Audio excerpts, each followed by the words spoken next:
निर्गमन की पुस्तक 15 अध्याय 26 वचन यह लिखा है, यदि तू अपने परमेश्वर यहोवा का वचन तन मन से सुने और जो उसकी दृष्टि में ठीक है वही करे और उसकी आज्ञा पर कान लगाए और उसकी सब विधियों को माने, तो जितने रोग मैंने मिस्रियों पर भेजे हैं उनमें से एक भी तुझ पर ना भेजूंगा, क्योंकि मैं तुम्हारा चंगा करने वाला यहोवा हूँ।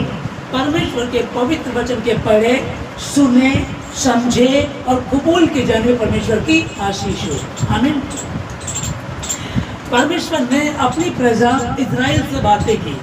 अब ये कितने टाइम इनको गुलामी में 400 साल यानी 4 सदियां गुजर गई। 430 साल तक इनको गुलामी में थे। ये अपने खुदा को भूल गए थे, अपनी आज़ादी को भूल गए थे, गुलामी में रहते थे, इनकी कोई जिंदगी नहीं थी। और बाद में आकर तो बड़ा बुरा हाल इनका हुआ कि बेटियों को जिंदा रखो, बेटों को मार दो। ये सब इनकी गुलामी में इस तरह से चल रहे थे।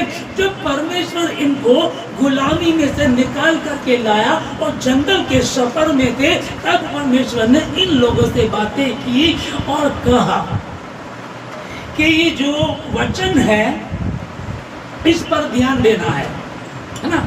वहाँ इजराइली थे और परमेश्वर को पता है कितना टाइम इनको गुलामी में हो गया। इनको नहीं पता ईमानदारी क्या होती है, इनको नहीं पता आज्ञाकारिता क्या होती है। बस एक था कि फिरौन का हुक्म जो है उसको हमें पालन करना है, इतना था और कुछ नहीं था। बस शाम को आए, दारू पी ली, मीट खा लिया, इस तरह की जिंदगी थी। सुबह तक फिर मर गए, फिर उठे और फिर काम पर चले गए, यही जीवन था। तो परमेश्वर जानता था और इसीलिए 11 दिन के सफर को परमेश्वर ने 40 साल का सफर कर दिया। और रास्ते में परमेश्वर ने इनसे बातें की। कहता है कि यदि तुम अपने परमेश्वर यहोवा का वचन तन मन से सुनो, तन और मन से। कई बार होता तन तो यहाँ है, हम बैठे हैं, लेकिन मन कहीं और होता है। कई बार होता कि मन तो तुम्हारी तरफ है लेकिन तन कहीं हो रहा है। तन और मन से चौकसे से ध्यान से सुने और मेरी विधियों को माने और उन पर चले, तो जितने रोग मैंने मिस्रियों पर भेजे उनमें से एक भी तुम पर ना भेजूंगा। आमीन। मैं तुम्हारा चंगा करने वाला यहोवा हूँ। आमीन। अब ये वचन परमेश्वर ने दूसरी पुस्तक में हमसे बता दिया कि परमेश्वर ने जब मनुष्य को बनाया था कोई बीमारी नहीं थी, कोई रोग नहीं था, कोई गड़बड़ी नहीं थी, कुछ भी दिक्कत वाली चीजें नहीं थी। बस फूलो, फलो और पृथ्वी में भर जाओ। अपने परमेश्वर की एक आज्ञा जो दी है उसका पालन करो। उन्होंने नहीं किया और पाप जगत में आया, मृत्यु आ गई। सगे भाई ने सगे भाई को मार डाला, पाप आया, व्यभिचार आया, गड़बड़ी आई और यूं जीवन उनका चलता रहा।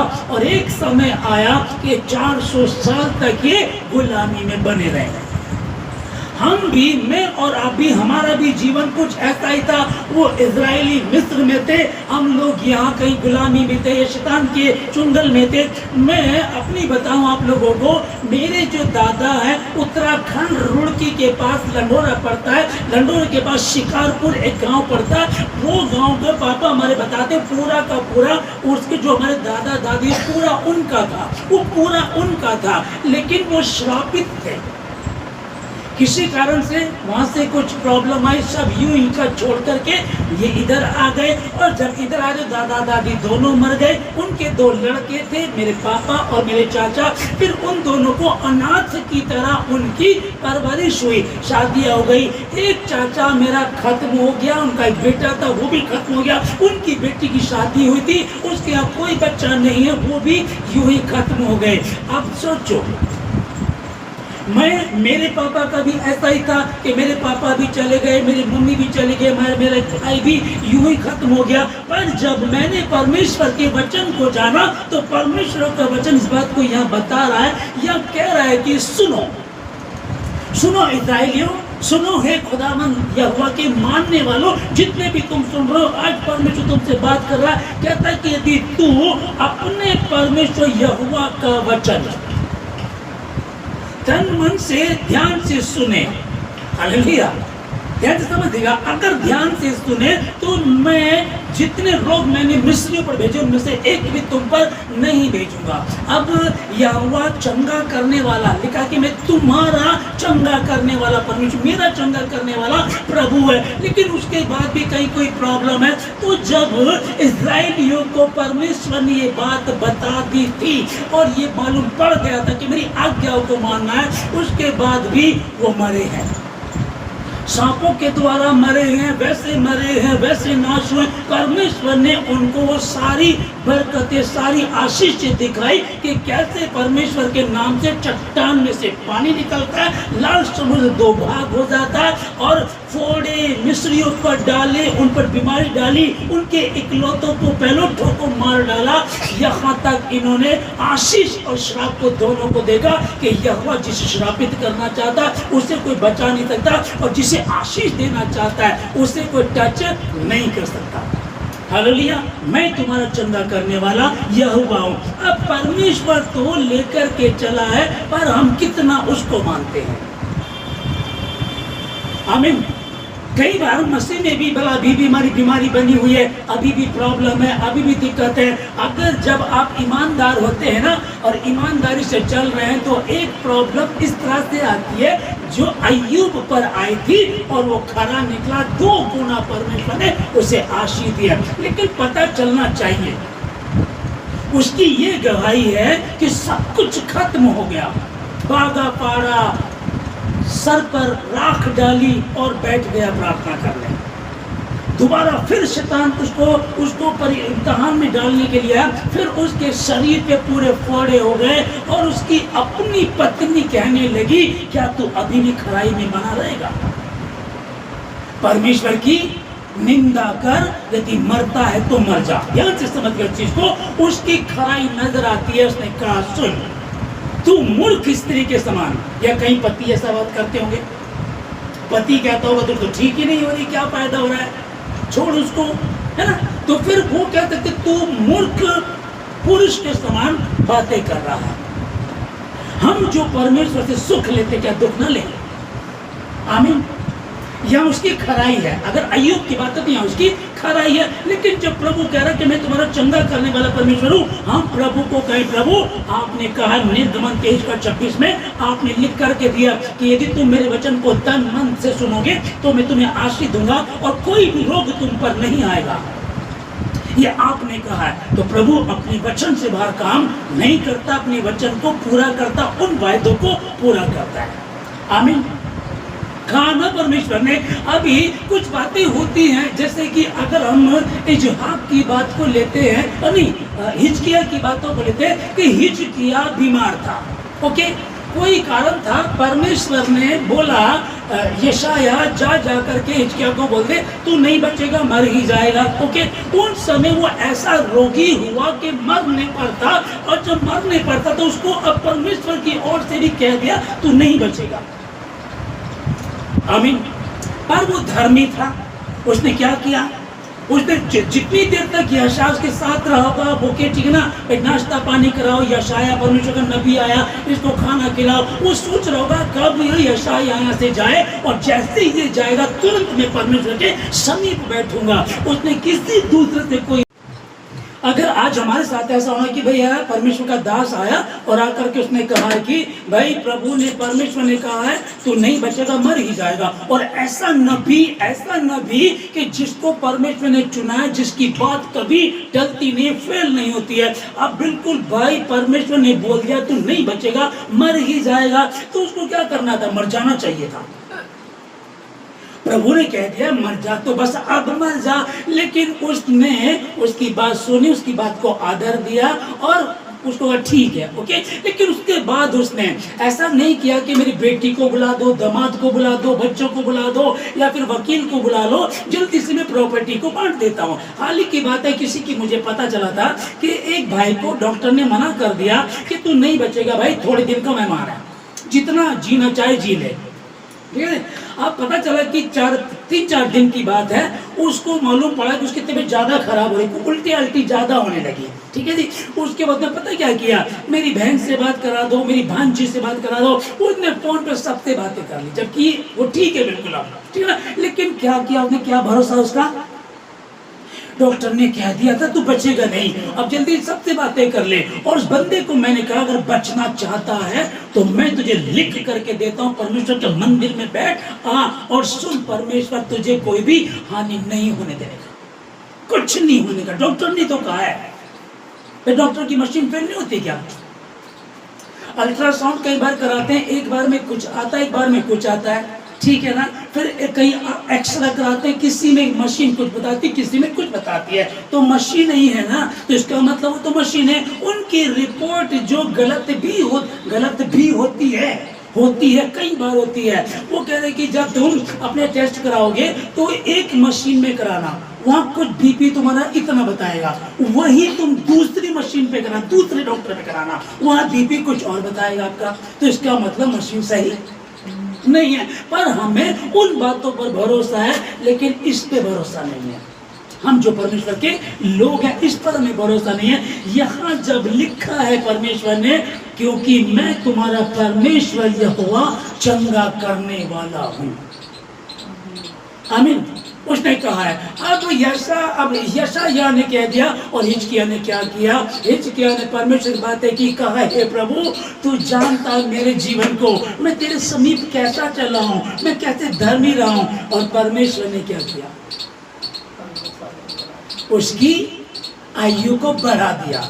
हालेलुया। तो आज भी अगर कुछ ऐसे लोग हैं, कई लोग बोला किसी के पेट में दर्द है, किसी को कोई प्रॉब्लम है, किसी को कोई प्रॉब्लम है, किसी को कोई प्रॉब्लम है, तो आप परमेश्वर के समीप ईमानदार रहे हैं, परमेश्वर के प्रति ईमानदार रहे हैं, और हम भूल जाते हैं परमेश्वर बोलता रहे हैं। लिखा है कि जब अब्राहम 99 वर्ष का हो गया, तब परमेश्वर ने उससे मिलकर उससे बातें की और कहा, लिखा कि तब, इसका मतलब 25 साल तक बातें नहीं हुई इसमें। पहली बात कब हुई थी, तू अपने देश को छोड़ करके तू वहां निकल जा जहां मैं तुझे ले जाना चाहता हूं, परमेश्वर ने कहा, और वो बात हुई और ये चल दिया। और दूसरी बात है कि 25 साल बाद होती है बात, जब अब्राहम 99 वर्ष का हुआ, तब यहोवा ने उसका दर्शन देकर कहा, अब्राहम मैं सर्वशक्तिमान ईश्वर हूं, मेरी उपस्थिति में चल और सीधा सिद्ध। हालेलुया। ठीक है ना। तो आपके जीवन ऐसा रहा है, आप कैसा रहा है? ऐसे कितने आपका जीवन परमेश्वर के प्रति ईमानदारी से, तन से, मन से, धन से आप परमेश्वर के प्रति ईमानदार है। कुछ समय के लिए आपने सोचा ठीक है कोई बात नहीं, प्रभु जिस हाल में रखेगा उसी हाल में रह लेंगे। नहीं, जिस हाल में रखेगा हम रह लेंगे, ये अच्छी बात है। लेकिन क्या आप अपने बच्चे को अपाहिज देख सकते हैं? आप अपने बच्चे को फटे कपड़े पहनाएंगे, गंदे कपड़े पहनाएंगे, 1 महीने तक उसको बिना नहलाए धुलाए रखेंगे? नहीं रखेंगे। तो बच्चा कह रहा है जिस हाल में आप चाहोगे हम रह लेंगे, ये बच्चा कह रहा है, लेकिन पेरेंट्स का क्या फर्ज बनता है? हालेलुया। हम भूल जाते हैं, वो भूलता नहीं है। मैं परमेश्वर तेरे समीप कैसा चला हूं तो मेरे जीवन को जानता है। परमेश्वर ने कहा ठीक है, मैंने तेरी आयु के 15 वर्ष, आमीन, हालेलुया। अभी समझ लेगा कि परमेश्वर कह रहा है, परमेश्वर का खातिम कह रहा है। अब्राहम से परमेश्वर ने कहा कि तू अपने बेटे को ले और उसकी बलि दे दे। जो तेरा इकलौता बेटा है जिसे तू बहुत, देखो परिचय देखो क्या कह रहा है प्रभु, जो तेरा बेटा है, इकलौता बेटा है, जिससे तू प्रेम करता है, उसे ले, उसकी बलि दे दे। कहता ठीक है प्रभु। उन्हें करना शुरू कर दिया। रास्ते में लड़का पूछता है, पिताजी सब कुछ है लेकिन मेमना कहाँ है बलि के लिए? तो उसने क्या कहा, इंतजाम कौन करेगा? खुदा ने क्या कहा था, इसकी बलि दे दे। इसका मतलब तो अपने बेटे से झूठ बोल रहा था। फिर आगे चल करके फिर उस सेवकों से बोलता है तुम लोग यहाँ ठहरो, ये लड़का और मैं परमेश्वर की आराधना करके अभी लौट रहे हैं। इसका मतलब वो सेवकों से भी झूठ बोल रहा था। तो इसे झूठ बोलना कहेंगे या एक मजबूत विश्वास कहेंगे? अटूट विश्वास, और ऐसा विश्वास कि परमेश्वर निर्दयी नहीं है, जीवन का वृक्ष है, मृत्यु का वृक्ष नहीं है, और अपने प्रेम करने वालों से जो उसकी आज्ञाओं को मानते हैं। यहाँ जो हमने वचन को पढ़ा कि यदि तो अपने परमेश्वर यहोवा का वचन तन मन से सुने और उसकी आज्ञाओं को माने। आज्ञा क्या थी? अब्राहम अपने बेटे को ले और चल उसकी बलि दे दे। बेटे को बोल रहा है बलि का इंतजाम परमेश्वर करेगा, लिखा हुआ है ना, ठीक है ना। फिर चलो वो सेवकों को बोल रहा है कि ये लड़का और मैं परमेश्वर की आराधना करके लौट रहे हैं। आप बताओ ना, आपके साथ कोई प्रॉब्लम चल रही है, कोई दिक्कत है, तुम्हें दिखाया स्वयं परमेश्वर कह रहा इसकी बलि देनी है। अब फिर भी वो क्या कह रहा है? इंतजाम परमेश्वर करेगा, ये बेटा और मैं हम दोनों आराधना करके लौटेंगे। ये दर्द जाएगा, ये बीमारी जाएगी, ये प्रॉब्लम जाएगी, श्राप मिटेंगे, कैसी भी मुसीबतें, दिक्कतें, बीमारी, ला इलाज भी क्यों ना, उनको जाना ही पड़ेगा यीशु मसीह के नाम में। जब विश्वास अब्राहम के जैसा। हालेलुया। हमें तो कोई प्रभु का दास बोलते बोले जी आपके लिए नहीं होगा। कई बार लोग हाथ देख करके बताते थे नहीं जी तुम्हारी शादी नहीं होगी, तुम्हारे बच्चा नहीं होगा, तुम जल्दी मर जाओगे, तुम्हारे हाथों की रेखा ये कहती है, बोलते थे ना, और यकीन कर लेते थे, और वो इंसान को मार डालता था। क्योंकि जो इंसान सुनता है वो मार डालता था। जब परमेश्वर कह रहा मैं तुम्हारा चंगा करने वाला परमेश्वर हूं, आमीन। तो इसने हिचकिया ने तो एक बात को समझ में आ गया, ठीक है परमेश्वर यहाँ बोल रहा है तू मर जाएगा। फिर यशाया कह करके गया ये भी ठीक है, लेकिन परमेश्वर ने निर्गमन की पुस्तक में कहा था, और परमेश्वर अपने वचन से टलता नहीं है, और परमेश्वर अपने वचन को पूरा करता है, और अपने बड़े नाम से अधिक उसने अपने वचन को महत्वता दी है। और परमेश्वर को हिचकिया वचन बताने लगा, परमेश्वर तेरे वचन में निर्गमन में ये लिखा है, अब मुझे बता कि मैंने कहां कमी की। हालेलुया।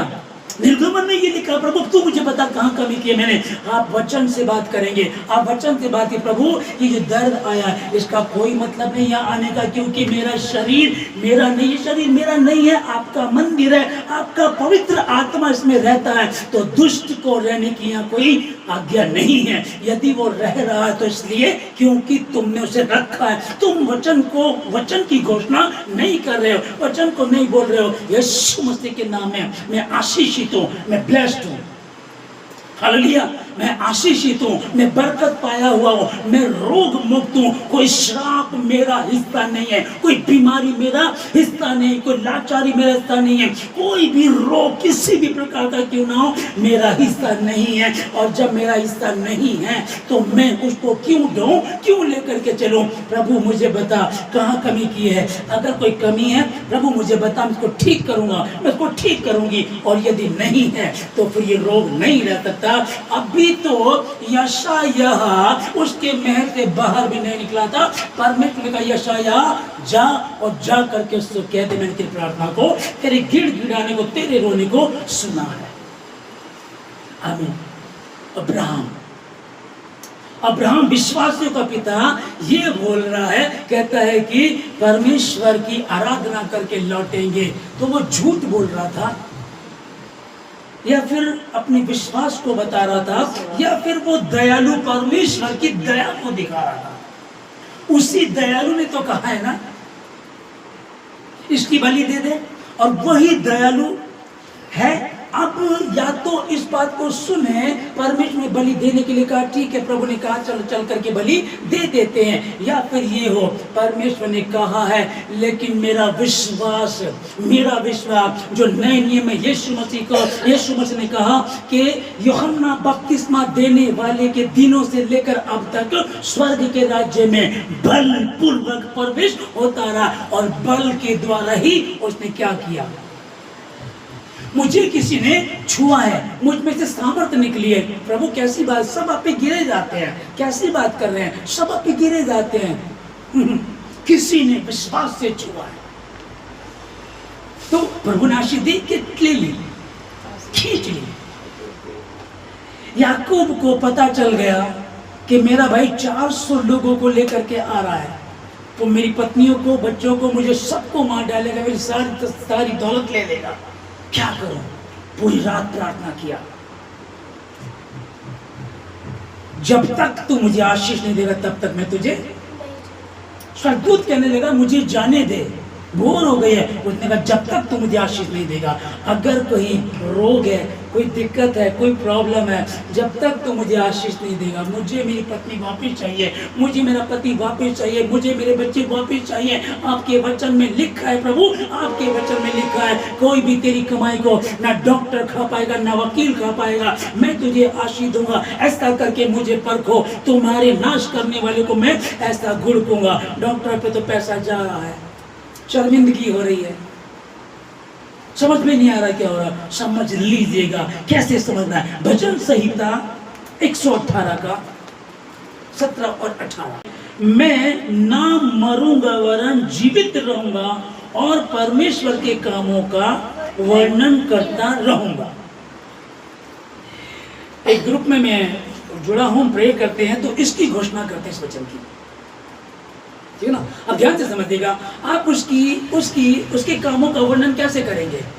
कामों को कैसे बताएंगे? काम होगा तो ही तो बताएंगे ना। बीमारी गई आप बताएंगे, नशे की आत्मा चली गई आप बताएंगे, ठीक है ना। कोई गरीबी थी वो चली गई, किराए पे थे अपना घर ले लिया, शादी नहीं होती थी हो गया, बच्चा नहीं होता था हो गया। तो ये उसके कामों का वर्णन करता रहूंगा। इसने क्या शुरू किया? देखिए क्या लिखा है कि मैं ना मरूंगा वरन जीवित रहूंगा और परमेश्वर के कामों का करता रहूंगा। आमीन। अब जब ये इस बात की घोषणा करा, मैं ना मरूंगी, इस रोग से मैं नहीं मरूंगी, इस रोग से मैं नहीं मरूंगा वरन जीवित रहूंगा और यहोवा के कामों का वर्णन करता रहूंगा, वर्णन करती रहूंगी। किसने ने कह दिया आपकी ये प्रॉब्लम नहीं जाएगी, डॉक्टर ने कह दिया, मशीनें बता रही नहीं जाएगी, लेकिन आपका परमेश्वर आपसे क्या चाहता है? क्या आप इस तरह की घोषणा कर सकते हैं? हाँ, करके देखिएगा। वो घोषणा कर रहा था। बेटा पूछ रहा पापा मेमना कहाँ है? खुदा इंतजाम करेगा। सेवकों से उन्होंने कहा मैं और ये लड़का हम दोनों आराधना करके भी लौट रहे हैं, तुम तब तक यहीं ठहरो। क्या कर रहा था वो? घोषणा कर रहा था। जो देखना चाहते हो उसकी घोषणा करो। स्वयं परमेश्वर ने कहा कि बेटा ऐसा कर, अब्राहम अपने बच्चों के लिए उसकी बलि दे दे। अब जब परमेश्वर ने कह दिया तो कोई दिमाग नहीं लगाना चाहिए था ना। जब स्वयं परमेश्वर ही कह रहा है और उसने भैया 100 साल की उम्र में दे दिया था बच्चा, तो फिर वो आगे और अच्छे से 8-10 बच्चे दे देगा इसको लेने के बाद। लेकिन उसने ये नहीं कहा, उसने तो यही कहा कि परमेश्वर इंतजाम करेगा, हम आराधना करके वापस लौट रहे हैं। मेरा बेटा ना मरेगा वरन जीवित रहेगा और मेरा बेटा परमेश्वर के कामों का वर्णन करेगा। और 18 में लिखा है परमेश्वर ने मेरी बड़ी ताड़ना तो की है परंतु मुझे मृत्यु के वश में नहीं किया। कुछ लोगों को लगता है बड़ी दिक्कतें परेशानी रही है, कोई बात नहीं है, चिंता ना करें, कोई बात नहीं है, है ना, की है उसने, परंतु मुझे मृत्यु के वश में नहीं छोड़ा। आमीन। भजन संहिता 103 का 2 और 3। भजन संहिता 103 का 2 और 3 यहाँ लिखा है, हे मेरे मन यहोवा को धन्य कह और उसके किसी उपकार को ना भूलना। किसी उपकार को नहीं भूलना। ओके। 3 में लिखा है, वही तो तेरे सब अधर्मों को क्षमा करता और तेरे सब रोगों को चंगा करता है। वही तो, डॉक्टर नहीं, कोई मशीन नहीं, ओके, कोई तुम्हारा जादूगर नहीं, कौन करता? वही तो। हालेलुया। जब वही करने वाला है तो उसके कामों को नहीं भूलना है। मैं यहोवा तुम्हारा चंगा करने वाला परमेश्वर हूँ। आमीन। धरती आकाश चल जाएंगे परंतु उसका वचन कभी भी नहीं चलेगा। उसी के वचन में ये बात लिखी है कि मैं तुम्हारा चंगा करने वाला यहोवा हूँ। लेकिन कब होगा? बदले में वो क्या चाहता हमसे? आपकी दौलत, आपके बच्चे, उनकी बलि दो, मेरे पहाड़ों पर चढ़ करके आना, तुम्हें यरूशलेम आना ही पड़ेगा, किराया उधार लो, लोन लो, कैसे भी करो, पासपोर्ट बनवाओ, वीजा बनवाओ, तुम्हें मेरे यरूशलेम में आना पड़ेगा, वहीं आओगे, वहीं तुम्हें आशीष दूंगा। कुछ ऐसा लिख रहा है, वो कह रहा है कुछ ऐसा कुछ भी नहीं है, कोई बर्डन नहीं है। किधर भी बैठ करके उसके वचन को आदर दें और उससे प्रार्थना करें ताकि वो तुम्हें आशीष दे सके।